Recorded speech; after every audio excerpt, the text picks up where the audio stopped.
샬롬 아동부 친구들, 이번 주 한 주간도 잘 보냈나요? 곧 예배가 시작되오니 예배 전 바른 마음가짐으로 먼저 주님께 기도함으로 준비해주세요. 우리 친구들 출석 확인을 위하여 유튜브 댓글창에다가 몇 학년 정은우 이렇게 댓글 남겨주세요.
전능하사 천지를 만드신 하나님 아버지를 내가 믿사오며 그 외아들 우리 주 예수 그리스도를 믿사오니 이는 성령으로 잉태하사 동정녀 마리에게 나시고 본디오 빌라도에게 고난을 받으사 십자가에 못 박혀 죽으시고 장사한 지 사흘 만에 죽은 자 가운데서 다시 살아나시며 하늘에 오르사 전능하신 하나님 우편에 앉아 계시다가 저희로서 산자와 죽은 자를 심판하러 오시니라.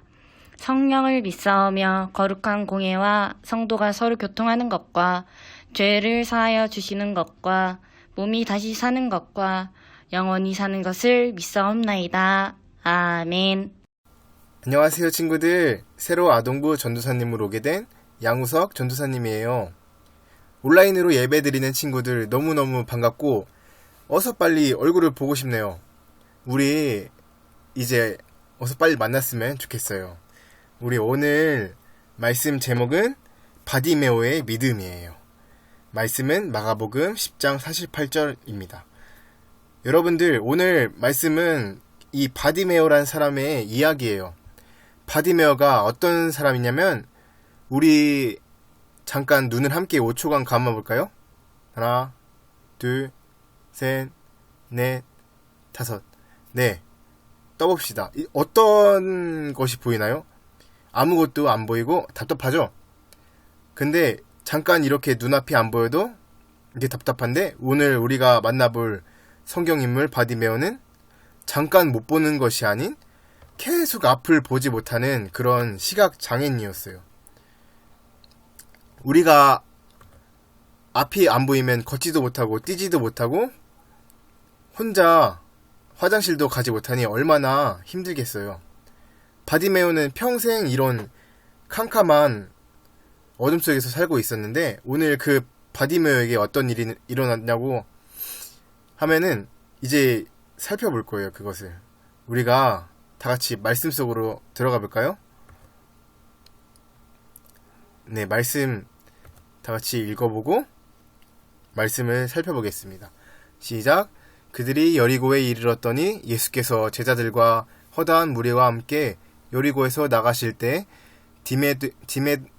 디메데오의 아들인 맹인 거지 바디메오가 길가에 앉았다가 마가복음 10장 46절. 예수님과 제자들이 여리고란 지역을 떠날 때 이렇게 많은 사람들이 예수님을 따라왔어요. 그런데 바디메오는 눈이 안 보이는 거지가 바디메오라는 눈이 안 보이는 거지가 길에 앉았다가 예수님께서 이 길을 지나가신다는 말을 들었어요. 바디메오는 예수님께서 여러 사람 아픈 사람을 고쳐주셨다는 것을 직접 보진 못했지만 소문을 듣고 사람들이 하는 말을 듣고 그런 소문을 들고 알고 있었어요. 여러분들은 믿음이 어디서부터 나오든지 혹시 알고 계시나요? 아는 사람? 마음속으로 대답하시고 네, 믿음에 관한 말씀을 한 구절 제가 읽어드릴게요. 로마서 10장 17절 말씀입니다. 그러므로 믿음은 들음에서 나며 들음은 그리스도의 말씀으로 말미암았느니라. 아멘. 우리는 그럼 믿음은 어디서 난다고 했죠? 방금 말씀에서? 네, 듣는 것에서부터 시작이 됩니다. 내가 하나님의 말씀을 들을 때 우린 믿음이 생기는 거예요. 바디메오는 예수님에 관한 이런저런 소문을 들었을 것입니다. 그래서 예수님에 대한 믿음이 생긴 것이에요. 그래서 바디메오는 자신의 병을 고치기 위해서 소리쳤답니다. 다윗의 자손신 예수님, 저를 불쌍히 여겨주세요 하면서 자신의 병을 고쳐달라고 소리쳤어요.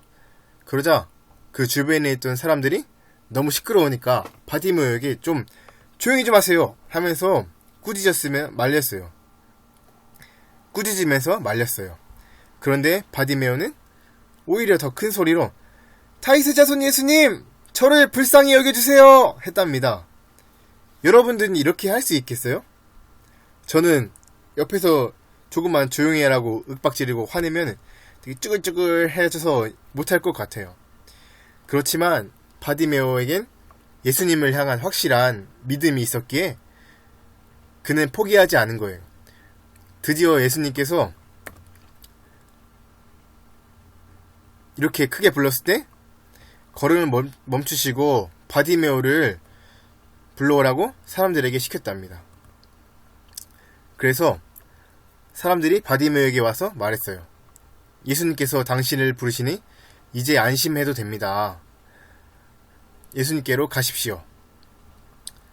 하는 말에 바디메오는 자신이 입고 있던 그 겉옷을 벗어 던지고 벌떡 일어나가지고 예수님께로 갔어요. 예수님께서 바디메오에게 이렇게 말씀하셨어요. 내가 너에게 무엇을 해주기를 바라느냐. 바디메오가 예수님께 말했답니다. 예수님, 저는 눈을 뜨기 원합니다. 예수님께서 바디메오에게 말씀하셨어요. 가거라, 내 믿음이 너를 구원하였다. 그러자 바디메오는 아무것도 보이지 않았던 눈이 밝아지면서 앞이 보이기 시작한 것이 아니겠어요? 눈앞이 떠지자 바디메오와 사람들은 깜짝 놀라가지고 막 뒤로 자빠지고 난리가 났답니다. 어메, 저게 무슨 일이야. 엄마마 웅성웅성 했을 것이라고 전도사님은 상상을 해봤어요. 이리하여서 눈이 반짝 떠진 바디메오는 기뻐하면서 예수님을 따라갔답니다. 자, 우리 다같이 다시 한번 말씀을 읽어보겠습니다. 시작. 많은 사람이 꾸짖어 잠잠하라 하되 그가 더욱 크게 소리질러 이르되 다윗의 자손이여 나를 불쌍히 여기소서 하는지라. 오늘 말씀 속에서 바디메오의 모습을 통해 우리가 배워야 할 것이 있는데 무엇인지 함께 살펴볼까요? 바디메오는 소리를 높여서 예수님을 불렀답니다. 눈이 멀어서 앞이 보이지 않는 바디메오가 눈을 뜨기 위해 다윗의 자손 예수님, 저를 불쌍히 여겨주세요 라고 크게 소리를 질렀어요. 그러자 아까 말했듯 얼마나 크게 소리를 질렀으면 사람들이 이제 조용하라고 꾸짖고 화를 냈어요. 그렇지만 바디메오는 더 크게 예수님께 소리쳤어요. 바디메오의 마음에는 예수님에 대한 확실한 믿음이 있었기 때문이에요. 여러분들, 예수님이 바디메오가 이렇게 큰 소리로 부르는 것을 과연 못 들었을까요? 아니에요. 우리 삭개오라고 알고 있나요? 삭개오는 키가 아주 작은 사람이어서 예수님을 보기 위해 나무 위로 올라갔어요. 그 당시 예수님의 주위에는 아주 많은 사람들이 있었답니다. 그래서 키가 작은 삭개오는 보고 싶어도 보지 못했어요. 그래서 예수님을 보기 위해 나무 위로 올라갔던 것이에요. 그런데 길을 계속 가시다가 갑자기 예수님께서 삭개오를 딱 쳐다보셨어요. 그 많은 사람들 중에 갑자기 삭개오를 쳐다보면서 부르셨어요. 이처럼 하나님의 아들이신 예수님은 주위에 누가 있는지 뭘 하고 있는지 다 알고 계셨어요. 그럼에도 왜 바디메오가 큰 소리로 부르는 것엔 침묵하고 계셨을까요? 바로 바디메오의 믿음이 있는지 시험해 본 것입니다. 내가 바디메오였다면 어땠을지 우리 상상을 해봅시다. 사람들의 야유와 아무리 소리를 쳐도 불러도 그렇게 대답 없는 예수님. 예수님에 대한 믿음이 없으면 우린 금방 쉽게 포기해버리고 말 것입니다. 그런데 바디메오는 예수님이 누구인지 확실히 알고 있었습니다. 친구들이 예수님이 어딨냐, 하나님이 눈에 안 보이는데 어딨냐, 그런 건 없다, 이렇게 할 수도 있잖아요. 그 야유해도 우리는 바디메오처럼 예수님에 대한 확실한 믿음을 가지고 살아야 해요. 바디메오가 다윗의 자손이라고 했는데 이 말은 메시아를 뜻해요. 즉 세상을 구원하고자 오는 구원자를 말합니다. 바디메오는 예수님께서 이 세상에 오셔가지고 우리를 죄와 어떤 삶의 문제에서 구원해 주실 분이라는 것을 알았던 것이에요. 우리도 바디메오처럼 예수님이 우리의 죄를 해결해 주시기 위해 오신 분이며 예수님을 믿으면 구원받고 천국에 갈 수 있다는 그런 믿음을 가져야 합니다. 그리고 또 모든 것을 버리고 예수님께 달려나갔어요. 바디메오는 거지여서 아무것도 가지고 있던 것이 없었어요. 자신이 던져버린 겉옷이 그의 전재산일지도 몰라요. 혹은 예수님께 뛰어나가기 위해서 불편하고 장애물이었을지도 몰라요. 우리도 바디메오처럼 우리의 믿음을 방해하는 그런 것들을, 그런 붙잡는 것들을 다 떨쳐버리고 예수님 앞으로 나아가야 해요. 우리가 교회 올 때 우리를 유혹하는 것들이 참 많잖아요. 대표적으로 우리 아침 일찍 일어야 되니까 난 더 졸려, 나 자고 싶어 하는 그런 잠, 또 난 게임하고 싶어 그런 게임, 또 난 친구들과 놀고 싶은데 하고 있는 그런 마음, 또 난 유튜브 보는 게 제일 좋아 그런 유튜브 등 예수님께 나아가는 것을 방해하는 것이 많은데 그것을 담대히 버려두고 바디메오처럼 예수님께 우리는 예배 드리러 달려나가야 합니다. 이렇게 우리는 나가야 해요. 그리고 또 마지막으로 주저하지 않고 요구했어요. 예수님께서 바디메오에게 무엇이 필요하냐 물으셨을 때 바디메오가 눈을 뜨기 원한다고 말했어요. 우리가 바디메오처럼 예수님을 향한 확실한 믿음을 가지고 우리에게 꼭 필요한 것을 예수님께 주저하지 않고 구할 때 우리의 어떤 문제가 해결되고 하나님께서 나의 기도에 응답해 주세요. 하지만 그런 믿음이 없는데 구하면 우리는 응답받지 못할 수도 있답니다. 하나님은 언제나 우리를 사랑해서 귀를 열고 관심을 가지고 계세요. 우리도 바디메오처럼 그런 방해되는 것들을 버리고, 예배에 방해되는 것들을 버리고 하나님을 향한, 예수님을 향한 믿음을 가지는 우리들이 되길 원합니다. 하늘에 계신 우리 아버지여, 이름이 거룩히 여김을 받으시오며 나라가 임하옵시며 뜻이 하늘에서 이루어진 것 같이 땅에서도 이루어지이다. 오늘날 우리에게 일용할 양식을 주시옵고 우리가 우리에게 죄 지은 자를 사하여 준 것 같이 우리의 죄를 사하여 주시옵고 우리를 시험에 들게 하지 마시옵고 다만 악에서 구하옵소서. 나라와 권세와 영광이 아버지께 영원히 있사옵나이다. 아멘. 나의 사랑하는 채 비록 헤어졌으나 어머님의 무릎 위에 앉아서 재미있게 듣던 말 그때 일을 지금도 내가 잊지 않고 기억합니다. 귀한